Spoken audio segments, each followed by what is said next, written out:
আল্লাহকে ছেড়ে দিলেন কেন? আল্লাহর সাথে দুশ্মনী কেন?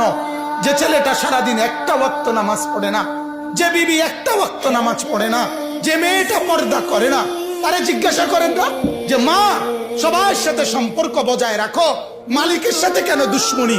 আল্লাহর লগে কি নারাজি হইলা? আল্লাহর সাথে কি দুশ্মনী? আল্লাহর লগে কেন রাগ করিলা? কেন রাগ করিলা?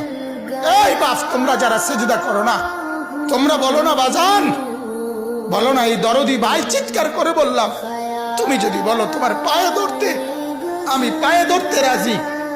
তুমি যদি বলো তোমারে জড়িয়ে ধরে কাঁদতে, আমি কাঁদতে রাজি। তুমি বলো কেন আল্লাহর সাথে রাগ করলা? কেন আল্লাহর সাথে রাগ করলা? কেন আল্লাহর সাথে নারাজ হইলা? কেন সেজদা কপালে জুটলো না? কেন মালিকের সাথে সারাদিনের এত কিছুর বিনিময়ে আল্লাহ তাআলা একটা মিস কল দিলে